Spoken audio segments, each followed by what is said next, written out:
Probably Ipswich is probably for horses that can corner quite well at Ipswich and yeah, can make it think. It's quite a good track, Ipswich, but as I said, it all depends on how they corner. Look, Ipswich's best attributes is that atmosphere that's created. The locals really get behind their big feature race day. I think Ipswich horses can win from anywhere. So I don't think there's a start where barriers are of a major concern. If you're drawn awkward from the 30 and 50 metre start, I think you've got a really good run.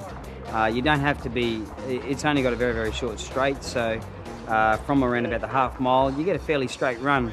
A lot of jockeys will try and hold their horse up, but sure enough, if you're able to just let your horse start to roll forward and get into a stride, and get them changing their legs on turning, they got that really good turn of foot. So I think riding at Ipswich is one of those tracks that it will suit any rider.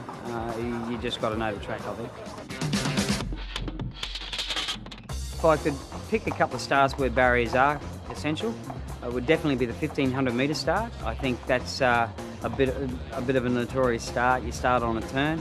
And the 1200 metre start, I think it's quite crucial there as well, that you draw a good gate. I think barriers do play a little bit of a part in that, certainly from that 1666 start where once again they've got a real short run into that first turn, and horses might want to find a spot, and ultimately the race can be won or lost. Well, Ipswich Carnival becomes extremely competitive. It's the showpiece of Queensland racing for that very special day, the Cup Day and the eyeliner, and it flows right through the program. You need a very, very good horse to win on that day at Ipswich. Any sort of horses racing at Ipswich, I think it's a very, very fair track.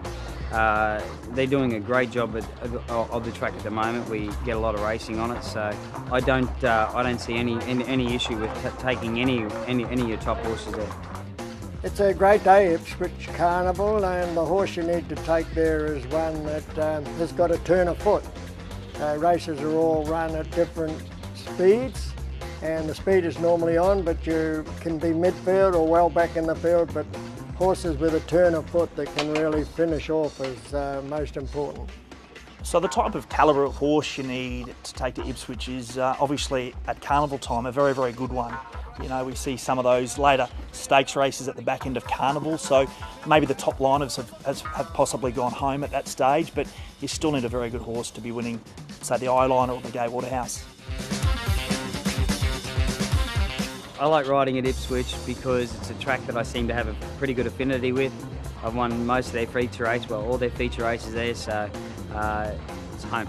The field at Ipswich over the carnival are really strong, and all races hold up.